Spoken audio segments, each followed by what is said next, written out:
Salam Bapak Ibu yang dikasihi oleh Tuhan, kita jumpa lagi dalam ibadah dan kita akan berdoa minta pimpinan Tuhan supaya Tuhan menyertai, nama Tuhan dipermuliakan. Tuhan Yesus, terima kasih, kami mengucap syukur atas berkat-Mu, atas kasih-Mu yang besar dalam kehidupan kami, sehingga hari ini kami boleh beribadah kepada Engkau Tuhan, dan kami boleh menikmati hadirat-Mu Tuhan. Pimpin kami dari awal, pertengahan hingga akhirnya. Di dalam nama Tuhan Yesus Kristus, kami sudah berdoa dan ucap syukur, haleluya, amin. Kita tahu saudara bahwa Tuhan kita, Tuhan yang kuasa, amin. Tuhan yang besar, amin. Tuhan yang dahsyat, haleluya.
Merindukan Tuhan lebih daripada segalanya, sebab Tuhan kebenaran dalam kehidupan kami. Terima kasih Tuhan.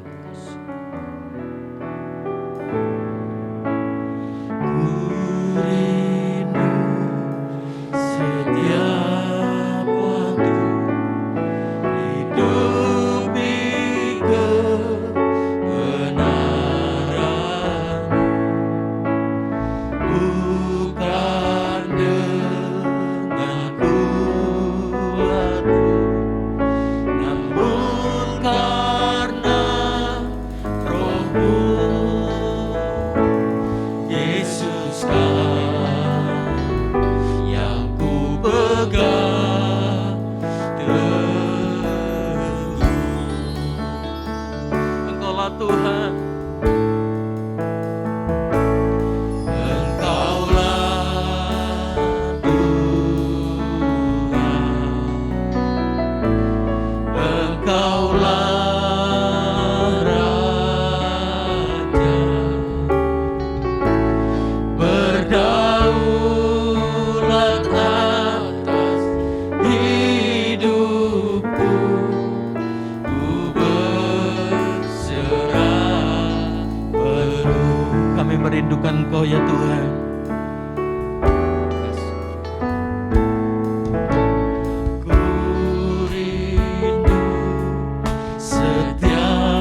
sebab Engkau kekuatan, sebab Engkau kebenaran. Terima kasih. Haleluya, haleluya, haleluya. Buat kasih setia. Hati kami percaya.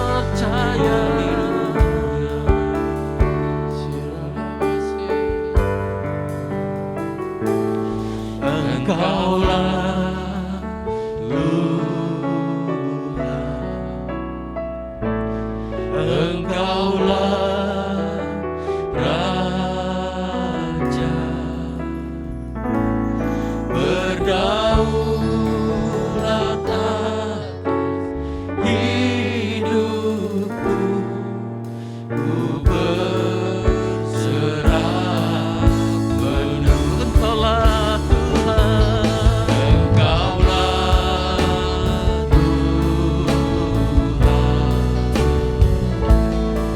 berdaulat atas hidupku, ku berserah penuh. Berdaulat atas hidupku, ku berserah penuh. Berdaulat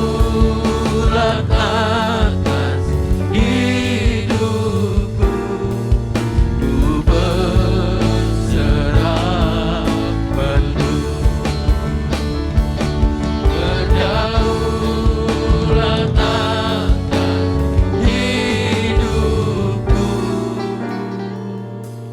ku berserah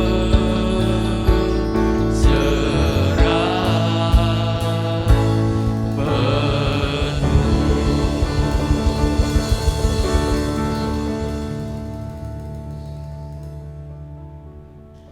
Shalom, Bapak Ibu Saudara yang kekasih di dalam Tuhan. Kita bersyukur, kita percaya bahwa anugerah Tuhan di dalam hidup kita yang kita terima sampai hari ini karena kebaikannya. Kita berterima kasih untuk waktu-waktu yang masih Tuhan siapkan buat kita, Tuhan sediakan buat kita. Kalau hari ini kita ada itu karena kemurahan Tuhan buat setiap kita. Kita bersyukur dan kita tetap berdoa, kita tetap percaya bahwa Tuhan tidak pernah meninggalkan kita dalam segala keadaan apapun. Ya, saudaraku yang kekasih, waktu terus berjalan, tidak terasa sebentar lagi kita kira-kira 2 bulan lebih kita akan memasuki Natal. Kita bersyukur untuk Tuhan masih memberi kepada kita usia, kesehatan ya, yang Tuhan berkati kita semuanya. Saya berharap semua jemaat dalam keadaan baik, keadaan sehat semuanya, kita semua dalam keadaan yang tidak kekurangan satu apapun. Nah, Bapak Ibu Saudara yang kekasih, hari ini kita akan belajar tentang kehidupan, ya. Mari sebelumnya kita akan berdoa bersama. Kami bersyukur untuk anugerah Tuhan yang luar biasa di dalam hidup kami. Kami percaya kalau kami ada hari ini itu karena Tuhan yang menyediakan waktu untuk kami, Tuhan yang sudah melakukannya untuk kami, dan kami percaya kalau kami hari ini ada, tentu Tuhan ingin setiap kami menjadi orang-orang yang berkenan pada Tuhan. Hidup kami dipertanggungjawabkan di hadapan Tuhan. Terima kasih untuk berkat-Mu Tuhan. Pada hari ini kami akan dengar firman-Mu. Biar lewat firman-Mu kembali kami belajar dan diajar bagaimana seharusnya kami bertanggung jawab untuk waktu yang Tuhan berikan dalam hidup kami. Terpujilah Engkau Tuhan, dalam nama Yesus. Amin. Bapak Ibu Saudara yang kekasih di dalam Tuhan, ya, seperti tadi saya katakan, waktu terus berjalan, tidak terasa sebentar lagi kita sudah memulai semua 2 bulan lebih lagi lah kita akan memasuki Desember. Kita semua akan merayakan Natal, ya, puji Tuhan, mudah-mudahan semua sudah normal, ya, berjalan dengan baik lagi sehingga kita bisa bersukacita bersama-sama dalam pertemuan ibadah bersama. Ya, saudaraku, hari ini kita akan belajar firman Tuhan tentang apa arti hidup kita. Nah, Bapak Ibu Saudara, kalau kita melihat firman Tuhan, Alkitab mengatakan hidup manusia itu 60-70, sisanya adalah kesusahan. Bahkan katanya mengatakan hidup manusia seperti bunga rumput, pagi dia ada, sore dia layu, bahkan tempatnya pun tidak tahu ada di mana lagi karena sudah hilang. Nah, hari ini kita akan belajar firman Tuhan untuk mempergunakan waktu dan bertanggung jawab untuk waktu yang Tuhan berikan buat kita. Saya ambil dari Yakobus 4 ayat 14 firman Tuhan. Sedang kamu tidak tahu apa yang terjadi besok. Apa arti hidupmu? Hidupmu sama seperti uap yang sebentar saja kelihatan lalu lenyap. Kemudian saya sambung di dalam Efesus pasal 5 ayat 15-17, firman Tuhan, karena itu perhatikanlah dengan seksama bagaimana kamu hidup. Janganlah seperti orang bebal, tapi orang arif. Dan pergunakanlah waktu yang ada, karena hari-hari ini jahat. Sebab itu janganlah kamu bodoh, tetapi usahakanlah supaya kamu mengerti kehendak Allah yang sempurna. Bapak, Ibu, Saudara, ketika saya membaca firman Tuhan ini, saya kembali merenungkan tentang hal mempersiapkan perjalanan panjang kita nanti, perjalanan yang kekal, perjalanan yang abadi. Dan itu harus dipersiapkan dari sekarang ternyata.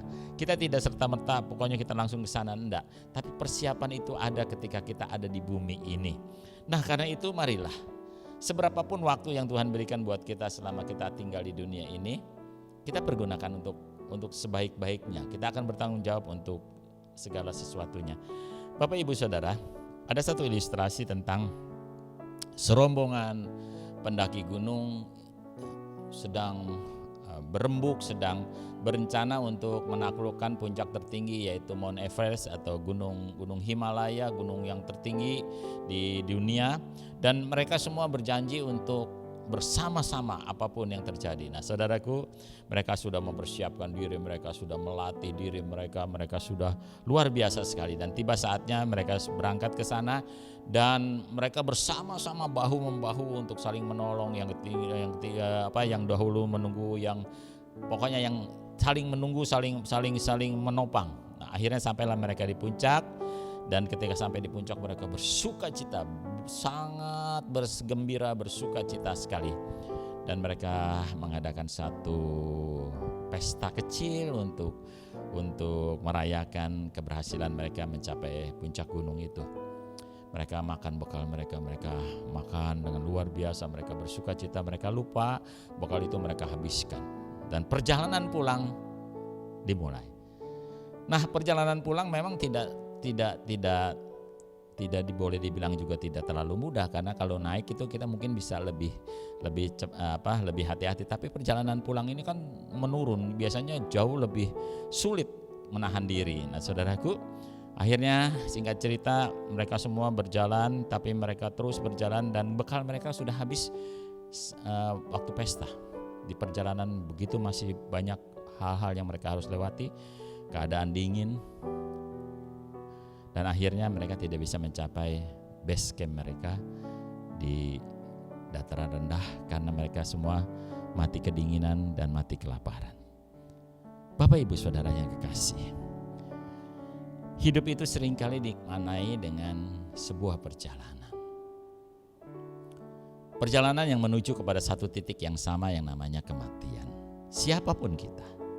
Karena kita tidak pernah tahu kapan kematian itu datang mendatangi kita dan kita akan hilang dari muka bumi ini dan kita tidak tahu lagi, tidak ada lagi di muka bumi ini, kita kembali kepada pencipta kita.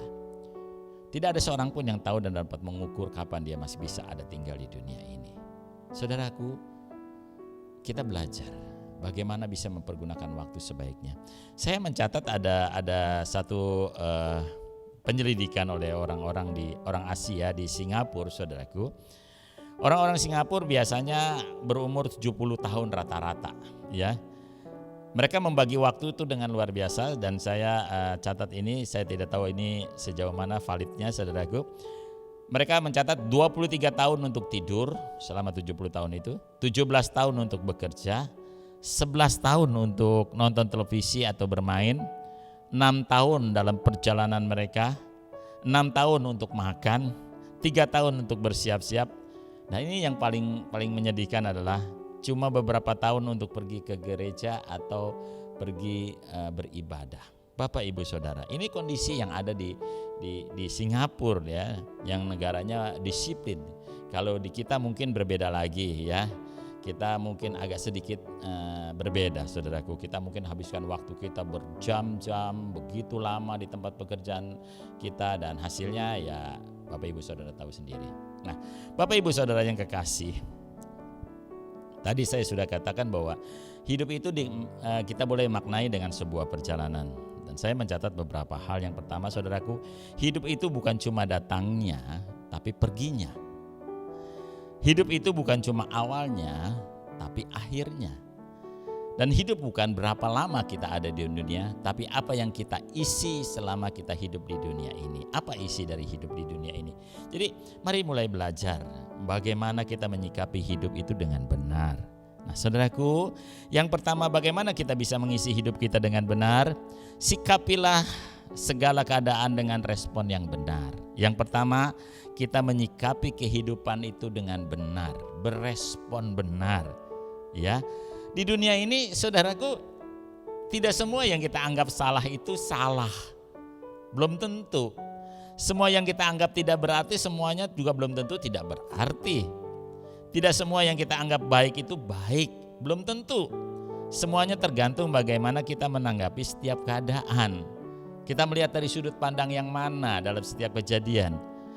Dengan satu respon yang benar. Sebagai contoh saja ya, apa yang orang lain bilang baik belum tentu baik, apa yang orang lain bilang benar belum tentu benar. Contoh saja, sederhana. Di masyarakat kita ada satu kebiasaan, kalau kita memberi sesuatu, bersalaman atau berjabatan tangan, mengambil sesuatu harus pakai tangan kanan. Ya, ini udah begitu bermasyarakat dan sepertinya sebagai suatu adat. Mungkin beberapa orang tua mengajarkan kepada anaknya kalau pakai tangan kanan itu sopan, pakai tangan kiri itu tidak sopan. Masalahnya sekarang adalah kenapa Tuhan tidak ciptakan tangan kanan dua-duanya gitu, kalau itu tidak baik dan baik. Itu masalahnya. Jadi kemudian bagaimana kalau mereka kidal? Kebiasaannya memang harus pakai tangan kiri, ya. Kita tidak bisa mengatakan itu salah atau benar. Itu tergantung respon kita menanggapi segala sesuatu. Bisa saja mungkin tangannya yang kanan sedang memegang sesuatu, tangan kiri memberi. Kita juga tidak tahu. Itu yang terjadi dalam hidup kita. Jadi jangan dimaknai segala sesuatu dengan sesuatu yang salah menurut pandangan kita sendiri. Kita harus meresponi segala sesuatu dengan respon yang benar. Coba perhatikan deh, ya. Kalau di Indonesia kita kalau nyetir mobil kita pakai jalur yang sebelah kiri, ya. Mungkin di luar negeri pakai sebelah kanan. Bukan berarti itu salah atau benar. Kita harus mengikuti apa yang menjadi aturan dan itu belum tentu buat kita memang enak, tapi itu yang kita harus lakukan. Ya, Bapak Ibu Saudara, saya pernah melihat pada waktu acara pertemuan dengan hamba-hamba Tuhan, saudaraku, dari seluruh Indonesia. Saya melihat ada dari Indonesia Timur, mereka ketemu dengan sahabatnya atau saudaranya atau temannya tidak berjabatan tangan tapi adu hidung. Wah, bayangin saudaraku, ya. Coba bayangin ngadu hidung itu tanda bersalaman di Indonesia bagian timur. Nah, kalau hidungnya mancung sih rada mendingan ya. Kalau hidungnya yang enggak ada, yang cuma seperti pos hansip apa adanya, kayaknya lolos terus ya, nggak bersalaman-salaman. Bapak Ibu Saudara, mari kita belajar memaknai segala sesuatu itu dengan respon yang benar. Kalau Bapak Ibu pergi ke Surabaya, Bapak akan terbiasa mendengar makian. Sebelum dia bersalaman dengan kita atau ngomong dengan kita, dia selalu memaki kita dengan kata-kata yang menurut nggak layak, nggak bagus, nggak pantas. Tapi di sana itu biasa. Nah, responnya itu biasa. Kayak orang-orang Betawi di Jakarta kan lu gue, coba kita lu gue. Belum tentu itu benar, tapi buat mereka itu benar. Makanya belajarlah untuk memiliki respon yang benar. Saya ingat kata-kata Gus Dur. Segitu aja kok repot katanya. Jadi kita belajar ya saudaraku, jangan seperti orang sekarang, kalau bisa yang mudah kenapa dibuat repot, kalau bisa repot kenapa dibuat mudah. Jadi kita harus belajar meresponi setiap keadaan itu dengan benar. Yang kedua, belajarlah hidup jujur apa adanya. Kalau tidak katakan tidak, kalau iya katakan iya. Jangan bisa bilang nggak bisa, tapi nggak bisa bilang bisa, nanti repot saudara. Kebanyakan dari kita selalu pakai topeng supaya diakui, supaya dihargai, supaya diterima. Masalahnya enggak seperti itu. Tuhan mau supaya kita apa adanya. Kalau Tuhan mau kita apa adanya, Tuhan ciptakan kita apa adanya, itu berarti ada maksud Tuhan. Kita tidak pernah diciptakan double, kita tidak pernah diciptakan karena orang lain, tapi Tuhan menciptakan kita itu istimewa. Beda dengan yang lain, itulah sebabnya kenapa Tuhan ciptakan kita berbeda. Mari belajar jujur apa adanya, nggak usah pakai topeng ya saudaraku. Capek kalau kita berpura-pura, hidup berpura-pura itu capek saudaraku, dan harganya mahal. Dan lucunya kita senang sekali sama yang palsu-palsu ya. Terutama kalau kita pakai jam tangan kelihatan mahal padahal palsu, senang sekali ya. Pokoknya yang serba palsu senang-senang sekali ya. Karena itu mari belajar untuk jujur apa adanya ya. Apa yang kita terima apa adanya, nggak usah sok-sok jaim ya. Banyak kalau saya dengar sendiri saudaraku, telinga saya mendengar, kalau ketemu hamba Tuhan itu kita harus betul-betul hormat loh, dia mah orangnya jaim. Wah saudaraku, saya kadang-kadang berpikir kalau hamba Tuhannya jaim, susah banget dideketin. Saya pernah loh saudaraku ditanya oleh salah seorang anak Tuhan, dia berkata, "Pak, Bapak bisa nggak ngobrol dengan saya seperti kita bersahabat?" Loh kenapa emang? Enggak Pak, karena selama ini saya menilai bahwa hamba Tuhan itu, dan saya merasakan sendiri dan saya mengalami sendiri, susah kalau bicara dengan seorang hamba Tuhan, dan seorang hamba Tuhan itu sepertinya tinggi sekali kedudukan. Wah saya bilang ini nggak boleh terjadi ya. Hamba Tuhan itu pelayan, bukan tuan ya. Kalau tuan itu dia memang tidak terjangkau, tapi kalau pelayan itu memang harus melayani, harus ada gitu ya. Makanya Bapak Ibu Saudara, kita harus betul-betul enggak usah jaim. Tapi orang sekarang bilang kita harus jaim. Kenapa? Karena jaim itu bukan jaga image sekarang ternyata, tapi jaga imun ya, supaya kita sehat. Nah Bapak Ibu Saudara, saya mau bilang apa adanya. Nggak usah minta dihargai oleh orang lain. Biarkan cukup Tuhan yang menghargai hidup kita. Maka kita berharga di mata Tuhan. Kita ngerti tujuan Tuhan menciptakan kita. Tuhan mau kita apa adanya. Karena Dia mau pakai kita apa adanya. Ya, sesuai dengan kemampuan dan kehebatan yang Tuhan berikan buat pribadi lepas pribadi. Jangan jadi orang lain. Jadilah dirimu sendiri. Hiduplah dengan jujur. Yang ketiga, nilai dan tempatkan dirimu di tempat yang berharga. Yesaya menulis, engkau berharga di mataku, mulia di dalam pemandanganku. Ya, itu luar biasa. Yesaya 43 ayat 4 berkata, engkau berharga. Tuhan yang menciptakan kita sudah menghargai kita. Karena itu belajarlah menghargai diri kita terlebih dahulu. Bapak Ibu Saudara jangan lupa, hargai diri kita sendiri dulu, tempatkan diri kita berharga lebih dulu supaya kita bisa menghargai orang lain. Supaya kita bisa menjaga penghargaan itu buat orang lain juga. Tuhan menjaga kita dengan keberhargaan kita. Karena itu kita belajar juga menghargai orang lain. Jangan mudah curiga, jangan mudah berprasangka kepada orang lain. Pandang setiap orang itu sama berharganya dengan diri kita sendiri. Kalau kita mau dihargai, maka kita harus belajar menghargai orang lain. Karena di mata Tuhan kita tuh sama. Hidup di dunia memang selalu diwarnai dengan suka, tidak suka, ya. Tapi kita belajar, saudaraku, menempatkan diri kita seberharga mungkin sesuai dengan apa yang Tuhan sudah katakan, engkau berharga di mataku. Dengan cara apa? Kalau engkau bisa menghargai dirimu, maka engkau bisa menghargai orang lain.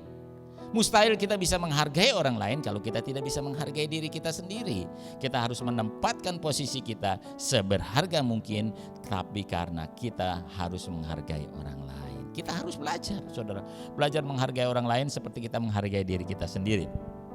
Saya coba renungkan kata-kata ini. Kalau kita terlalu sibuk menilai orang lain, kita akan kehabisan waktu untuk menilai diri sendiri. Kalau kita terlalu sibuk melihat kekurangan orang lain, kita akan kehabisan waktu untuk melihat kekurangan kita. Kalau kita hanya bisa menilai orang lain, sibuk menilai orang lain, maka sekali lagi saya tadi katakan kita akan kehabisan waktu untuk menilai diri kita sendiri. Kalau kita hanya sibuk melihat kekurangan orang lain, maka kita kehabisan waktu untuk memperbaiki diri dari kekurangan kita sendiri.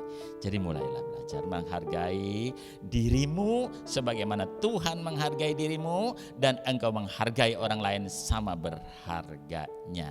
Ya, yang keempat, saudaraku, firman Tuhan kita belajar terus. Belajarlah selalu bisa bersyukur kepada Tuhan. Di dunia ini tidak kita miliki semua yang kita kita sukai. Kita tidak bisa memiliki yang kita sukai. Tapi sukailah apa yang engkau sudah miliki. Ya, jangan kejar apa yang belum tentu engkau bisa capai. Kejarlah apa yang engkau bisa capai. Lakukan apa yang engkau bisa lakukan. Hiduplah dengan rasa syukur. Ya, jangan suka iri hati, jangan suka dengki dengan orang lain. Belajar bersyukur, belajar menikmati hidupmu dengan benar, belajar menerima setiap keadaan dengan baik. Pernah saya ceritakan, Bapak Ibu Saudara, saya punya anggota keluarga, seorang nenek yang berusia 100 tahun lebih. Ketika ditanya apa rahasia umur panjang, tidak usah iri hati, tidak usah dengki, selalu bisa bersyukur, selalu bisa berterima kasih kepada Tuhan. Saudaraku, itu 100 tahun lebih dan saya berpikir ini luar biasa sekali, ya. Hidupnya apa adanya. Tapi ada satu yang dia lupa, saudara. Ternyata dia memang agak tuli, ya. Jadi agak budek lah karena udah tua. Jadi saya pikir itu yang membuat dia umurnya panjang, karena waktu dipanggil sama malaikat mungkin jadi nggak kedengeran. Itu cuma cerita saja, saudaraku. Tapi saya mau katakan, apa yang dikatakan oleh nenek saya itu benar. Jangan pernah penjarakan hidupmu, jiwamu, hatimu dengan rasa iri hati dan dengki. Jangan pernah penjarakan kebebasanmu dengan rasa iri hati, dengki kepada orang lain. Tuhan menciptakan kita sangat-sangat istimewa, apa adanya, dan belajarlah bersyukur. Saya mau katakan, tidak ada yang selama-lamanya di dunia ini. Apapun yang kau miliki, suatu saat engkau akan lepaskan. Engkau mengalami yang tidak menyenangkan dalam hidupmu, itu tidak selama-lamanya. Suatu saat Tuhan akan membuat engkau bersuka cita di dalam Dia. Tidak ada yang selama-lamanya, makanya selalulah belajar bersyukur. Ya kan ada cerita, belajarlah seperti tukang parkir katanya. Kenapa? Dia lihat motornya banyak, mobilnya banyak. Dia rendah hati aja katanya. Kenapa? Karena pada suatu saat akan diambil sama yang punyanya. Jadi saudaraku, ternyata hidup itu kita cuma dikasih sama Tuhan inventaris pinjaman. Kekayaanmu pinjaman, kepandaianmu pinjaman, hartamu pinjaman, gelarmu pinjaman, waktumu pinjaman. Semua dipinjamkan oleh Tuhan, ya, untuk inventaris hidup kita. Karena itu marilah belajar, ya. Belajarlah bersyukur, belajarlah untuk menerima setiap keadaan. Kalau ditanya seringkali orang-orang, bahagia itu apa? Ya, bahagia itu kalau punya harta banyak, nggak pernah sakit, keadaan keluarga baik. Padahal belum tentu juga, ya saudara. Ada begitu banyak tentang bahagia itu apa. Dalam sesi pelajaran pranikah, biasanya saya selalu tanya kepada calon pengantin, apa tujuan pernikahanmu? Mereka dengan pasti akan menjawab klise jawabannya sebenarnya, pengen bahagia. Saya selalu bilang pada mereka, salah. Kalau kamu menikah pengen bahagia itu salah. Ya, saya cuma bilang begini. Menikahlah dengan orang yang engkau ingin nikahi dengan rasa bahagia, maka itu kebahagiaan. Ya. Jadi kita harus ada di dalam diri kita itu. Jadi mulailah belajar, ya. Hidup itu harus selalu bisa bersyukur kepada Tuhan. Nah, Bapak Ibu Saudara, di Alkitab kita bisa belajar dari seorang yang bernama Ayub, ya. Pelajaran yang pertama adalah Ayub selalu memandang kehidupan dengan benar. Ayub selalu memandang kehidupan itu dengan benar. Tidak selalu berkat itu, keberuntungan itu milik orang saleh. Tidak selalu kemalangan itu milik orang yang kurang saleh. Tidak selalu banyak harta itu karena hidupnya baik. Belum tentu, saudaraku. Jadi Ayub menanggapi kehidupan dan memandang kehidupan itu dengan benar. Firman-Nya kita bisa baca, saudaraku, dia katakan di dalam kitab Ayub, aku datang dengan telanjang, satu saat kembali dengan telanjang. Sekali lagi, pandanglah kehidupan itu dengan benar. Kita tidak membawa apa-apa ke dunia ini, kita akan kembali juga tidak membawa apa-apa. Jadi jangan ada yang diberatkan, selalu bisa bersyukur. Yang kedua kita belajar dari Ayub adalah Kegagalan bukan akhir segalanya. Kemalangan, sakit, bencana itu bukan akhir segalanya. Kita harus selalu berusaha, kita harus selalu berdoa, selalu berkata kepada Tuhan, jadilah kehendak-Mu apa yang Kau pandang baik, karena semua akhirnya keputusan ada di tangan Tuhan. Ya, Ayub selalu menganggap Tuhan itu baik. Apapun yang dia lakukan, apapun yang dia alami dalam hidup, Tuhan selalu memberi dia yang terbaik. Dia mengalami tidak sesuatu yang selalu bersuka cita. Dia tidak selalu mengalami sesuatu yang menangan. Bagaimana anaknya meninggal, harta kekayaannya habis, istrinya meninggalkan dia mengalami sakit. Tapi selalu dia berkata, Tuhan itu baik. Satu kata yang membuat saya itu selalu diingatkan tentang perkataannya begini. Apakah kamu hanya mau menerima yang baik dari Tuhan, tapi yang tidak baik tidak mau kamu terima? Saudaraku, ini luar biasa. Ayub sadar ketika Tuhan menciptakan dia harus siap untuk menerima segala konsekuensi yang akan Tuhan lakukan untuk dia. Tidak ada kata mengeluh dalam pikirannya, tidak ada kata mengeluh di dalam hatinya. Dia selalu bisa bersyukur, tidak ada pemberontakan di dalam hatinya. Kenapa? Karena dia menyadari ketika dia diciptakan, dia harus menerima segala konsekuensi yang Tuhan ajarkan dan Tuhan berikan kepada dirinya. Bapak, Ibu, Saudara, mari kita belajar. Kita bersyukur kepada Tuhan kalau kita menerima segala sesuatu dari Tuhan, karena kata Tuhan, Tuhan menjadikan segala sesuatu indah pada waktunya. Dan yang ketiga, Ayub melihat selalu ada mata yang mengawasi hidupnya.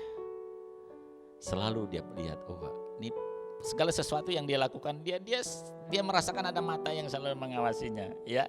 Makanya dia selalu bisa menjaga berkat-berkat Tuhan. Bapak Ibu, saya mau ingatkan tentang hal ini, ya. Ketika kita diberkati, ketika kita menerima berkat dari Tuhan, ketika kita menerima kesehatan, kita menerima keberuntungan, keberhasilan, apapun itu bentuknya di dalam hidup kita, saya mau katakan, bertanggung jawablah. Karena suatu saat Tuhan akan minta pertanggungjawabannya. Ketika kita berhadapan muka dengan Tuhan, Tuhan akan minta pertanggungjawaban. Karena itu Bapak, Ibu, Saudara yang kekasih di dalam Tuhan, kalau belum siap bertanggung jawab untuk berkat-berkat yang Tuhan berikan, saya anjurkan untuk tidak menerima berkat Tuhan dulu. Kalau saudara tidak bisa bertanggung jawab untuk kesehatan saudara, jangan pernah minta berdoa untuk kesehatan. Berdoalah supaya kamu bisa menerima semua konsekuensi yang Tuhan berikan dalam hidupmu, maka engkau bisa melakukannya. Karena itu belajar, saudaraku. Belajar untuk menerima segala keadaan dengan hati yang benar. Lihat Ayub. Selalu dia berpikir, aduh jangan-jangan dia udah berbuat salah, anak-anaknya dia berbuat salah. Selalu ketika habis selesai, anak-anaknya mengadakan pertemuan dengan saudaranya, mungkin ada pesta-pesta kecil, dan setelah itu Ayub selalu mempersembahkan korban bakaran untuk minta ampun kepada Tuhan. Mungkin bisa saja anaknya atau dirinya memperlakukan berkat itu tidak benar. Bapak, Ibu, Saudara, pada hari-hari ini mari kita belajar untuk mempertanggungjawabkan berkat-berkat Tuhan yang Tuhan berikan. Jangan pergunakan berkatmu untuk hal yang sia-sia, hanya untuk kepentingan dagingmu. Mulai sekarang tanyakan kepada Tuhan, mengapa engkau memberkati aku?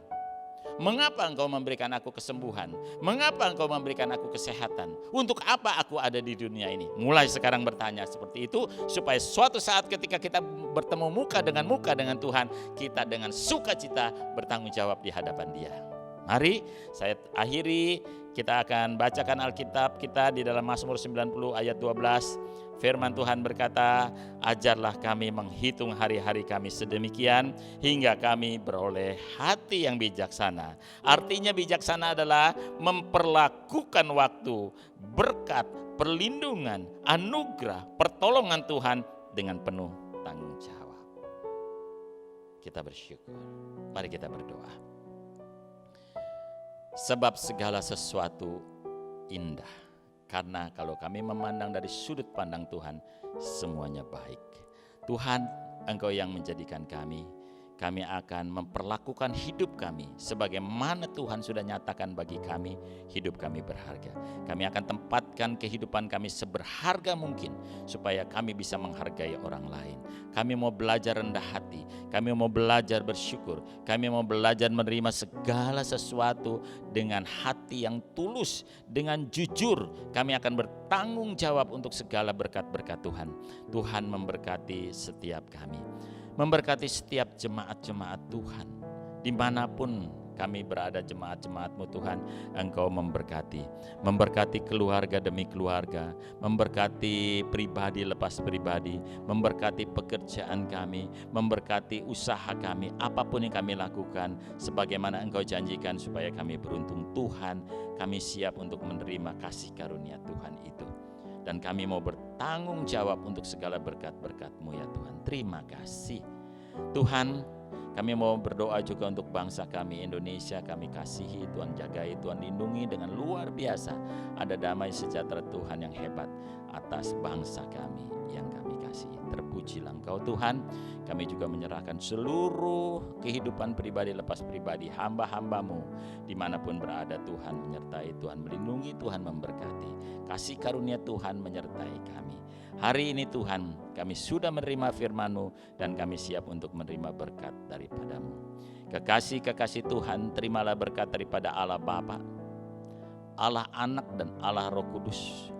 Terimalah semua berkat ini di dalam nama Tuhan Yesus, dan jadilah berkat dimanapun kita sekalian berada. Di dalam nama Tuhan Yesus kami berdoa dan mengucap syukur. Amin. Tuhan memberkati.